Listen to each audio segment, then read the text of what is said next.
이 시간 찬송가 487장 죄짐 맡은 우리 구주 같이 찬양하시겠습니다. 찬송가 487장 죄짐 맡은 우리 구주 같이 찬양하시겠습니다.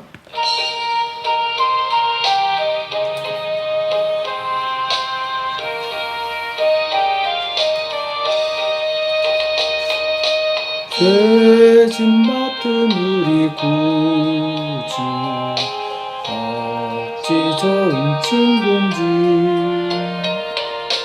걱정 근심 무거운지 우리 주께 맡기세. 주께 고함 없는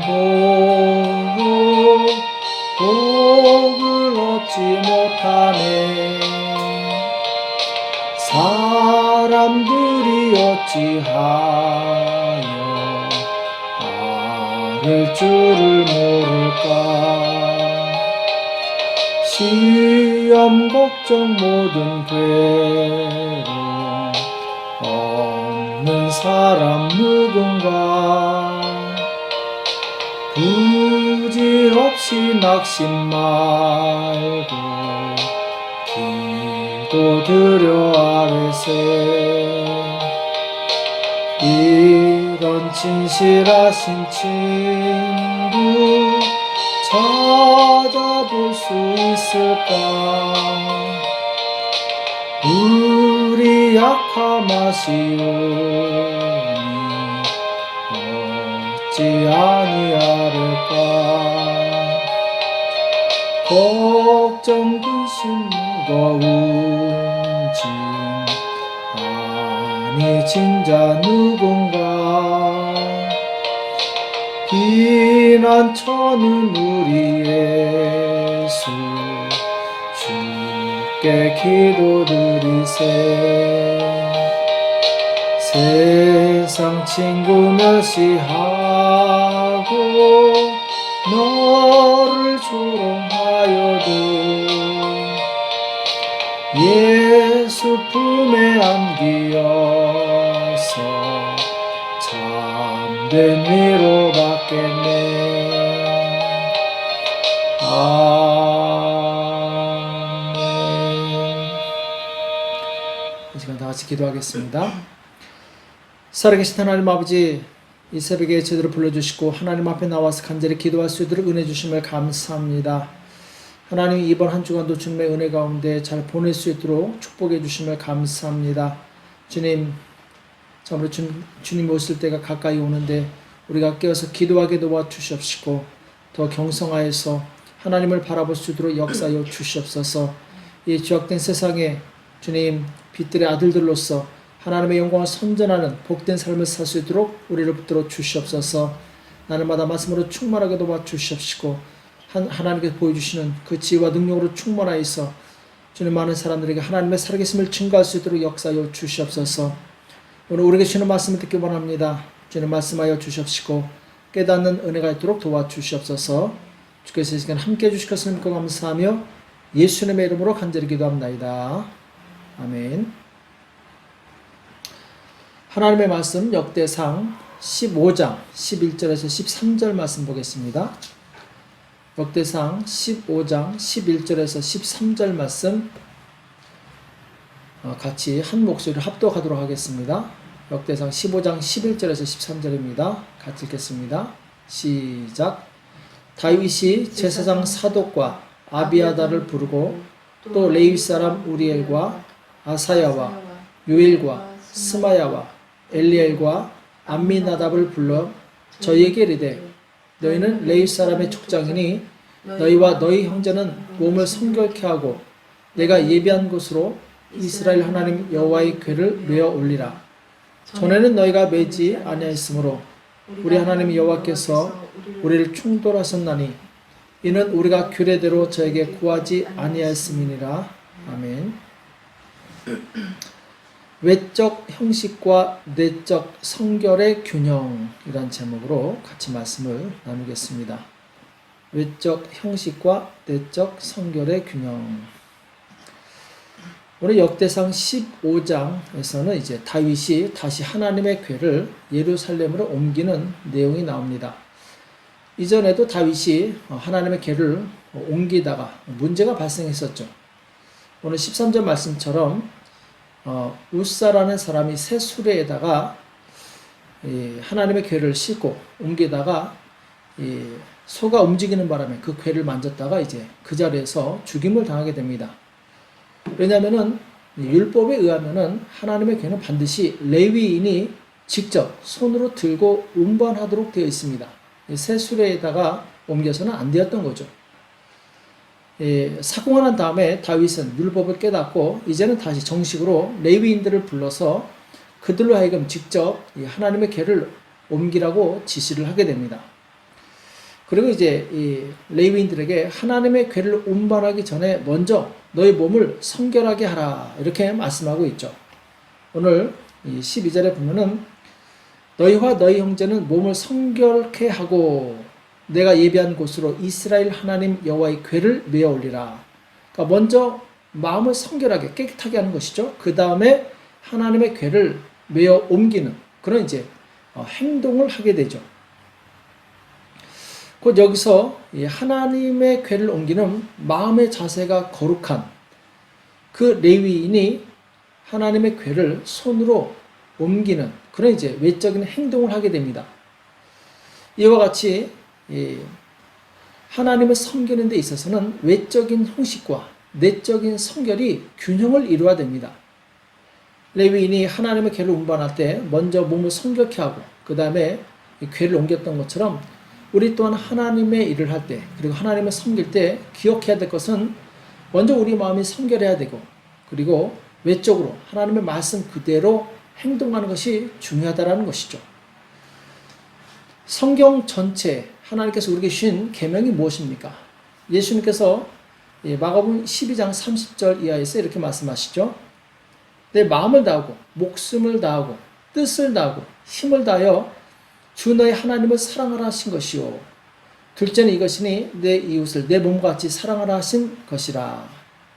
이보다 더 큰 계명이 없다고 예수님께서 말씀하셨는데 자 여기 보면은 마음을 다하고 목숨을 다하고 뜻을 다하고 힘을 다하여 자, 네 가지가 나오는데 이 중에 이 마음과 뜻은 눈에 보이지 않습니다. 내적인 성결을 의미하죠. 그리고 목숨을 다하고 힘을 다하여 이것은 바로 외적인 형식, 곧 보이는 것을 의미합니다. 하나님을 섬길 때 마음으로만 섬기는 것이 아니라 내 온 힘을 다하여 내 행동을 다하여 하나님을 섬기는 것, 이 두 가지가 균형을 이루는 것이 아주 중요하다는 것이죠. 어떤 사람은 교회에서 봉사하지 않으면서 내 마음은 그래도 다 하나님한테 있다. 내 마음은 하나님 사랑한다. 이렇게 말하는 사람이 있어요. 또 어떤 사람은 봉사는 열심히 하는데 하나님을 사랑해서 하는 것이 아니라 사람들에게 보이기 위해서 그렇게 하는 사람이 있어요. 둘 다 합당치 않습니다. 하나님을 사랑하는 내적인 마음과 실제로 움직이는 외적 행동이 둘 다 중요한 것이죠. 하나님은 내면의 중심도 보시지만 또 외적인 태도도 살펴보시는 하나님이세요.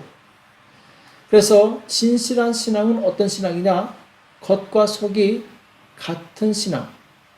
마음으로 하나님을 사랑하고 행동으로 하나님을 섬기는 이 진실한 신앙이란 똑같은 것이죠. 이 겉과 속이 똑같은 것. 바리새인들이 왜 주님께 책망을 받았습니까? 그들은 겉과 속이 달랐어요. 이것을 이제 외식이라고 그러죠. 마태복음 23장 23절에 보면은 화 있을진저 외식하는 서기관들과 바리새인들이요.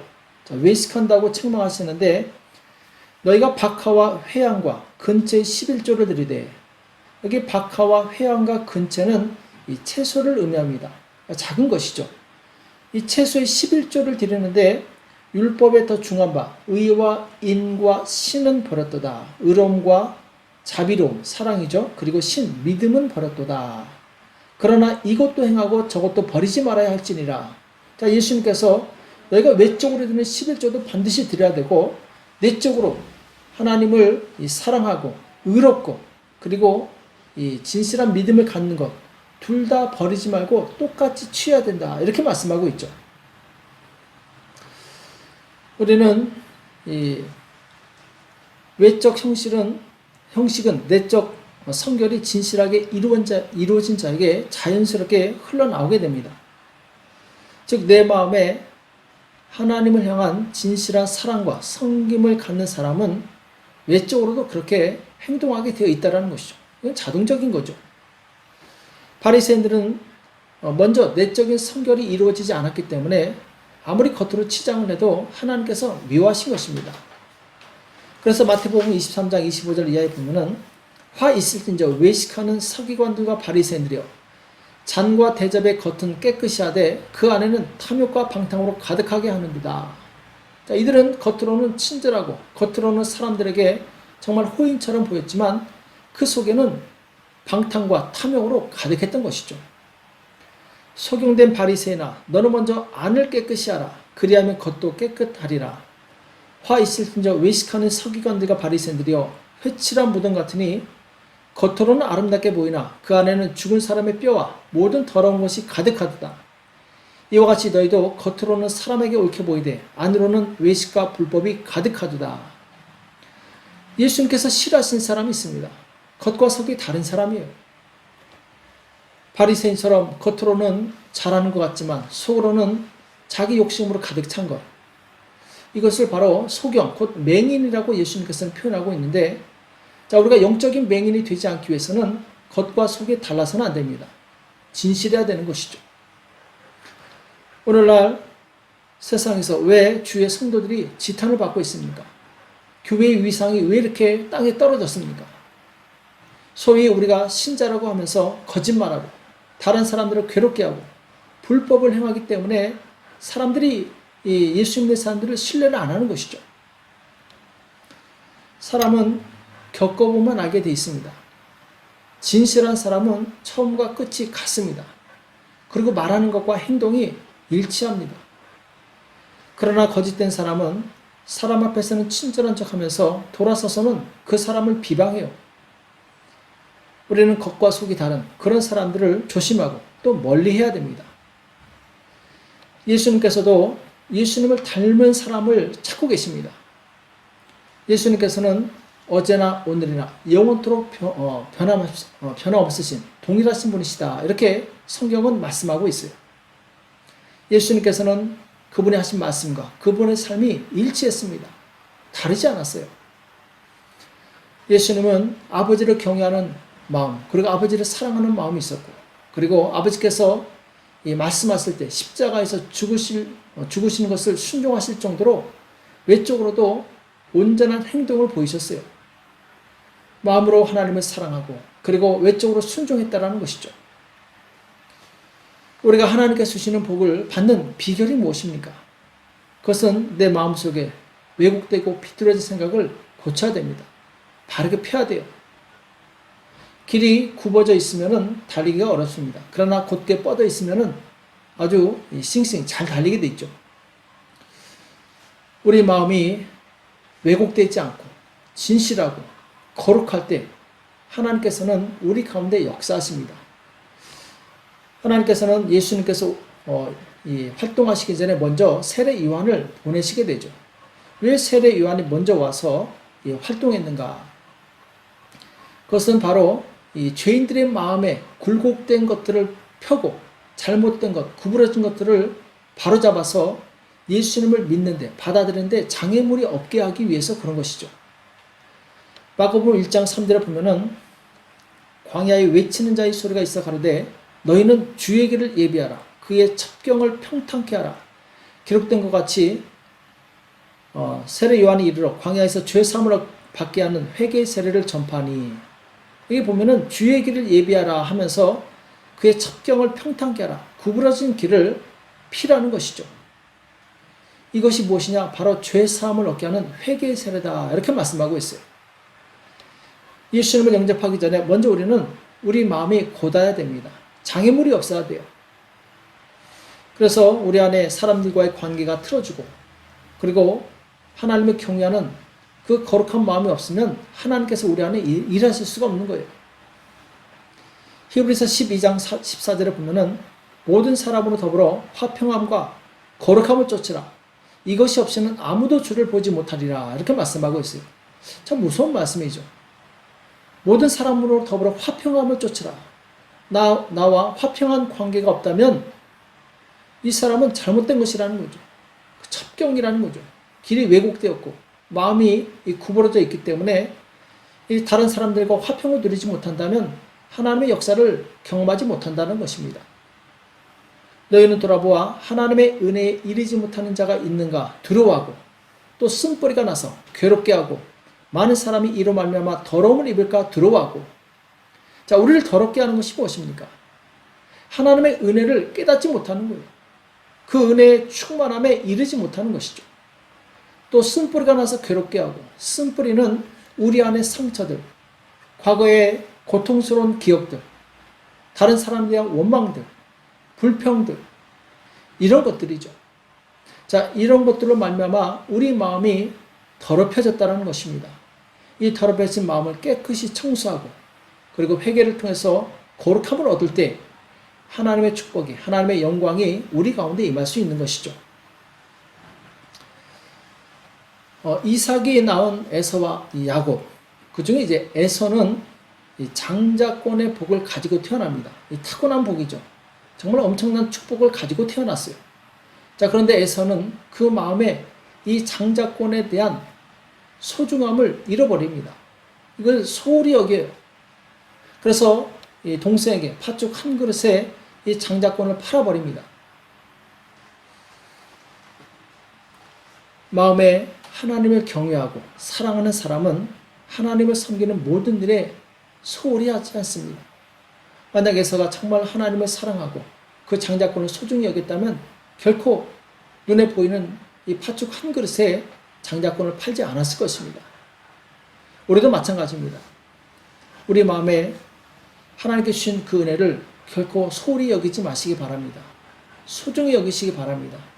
하나님께서 우리에게 주신 그 예수 그리스도의 십자가의 대속의 은혜, 나를 사랑하시는 그 놀라운 은혜는 세상 그 무엇과도 바꿀 수 없는 가장 소중한 것입니다. 그 사랑, 그 은혜를 내 마음의 중심에 깊이 간직할 때 우리는 진실한 사람이 될 수 있어요. 외적으로 적극적으로 하나님을 섬기는 사람이 될 수 있습니다. 오늘 우리가 하나님 앞에 나갈 때 마음으로 거룩하고 겉으로 적극적으로 행동함으로 하나님께서 기뻐하시는 진실한 신자가 되시기를 예수님의 이름으로 축복합니다. 기도하겠습니다. 살아계신 하나님 아버지, 오늘 우리에게 말씀해 주심을 감사합니다. 하나님, 다윗이 하나님의 궤를 옮길 때 마음으로 성결케 된 레위인들이 하나님의 율법을 쫓아서 그대로 순종했던 것을 우리가 기억하게 도와주시옵시고, 하나님, 우리가 마음으로 하나님을 믿는다고 하면서 왜곡되고 주님 거짓된 삶을 살았다면 용서하여 주시옵소서. 주님, 우리가 진실하게 도와주시옵시고 마음으로 주님을 사랑하듯 겉으로 보이는 행동으로 주님 사람들을 섬기며 봉사할 수 있도록 역사하여 주시옵소서. 하나님, 주님 오시는 그날에 우리가 칭찬받기 원합니다. 잘하였도다 착하고 충성된 종아, 칭찬받는 우리가 될 수 있도록 이 땅에서 우리가 진실한 삶을 살 수 있도록 도와주시옵소서. 감사하며 예수님의 이름으로 간절히 기도합니다. 아멘. 오늘 말씀 기억하시면서 하나님, 내 내면과 외면을 거룩하게 하시고 하나님의 뜻에 순종할 수 있는 그런 사람이 될 수 있도록 나를 붙들어 달라고 기도하시고, 그리고 가정을 위해서, 교회를 위해서, 나라와 민족을 위해서, 코로나 바이러스 종식을 위해서 같이 합심해서 기도하겠습니다. 기도하겠습니다.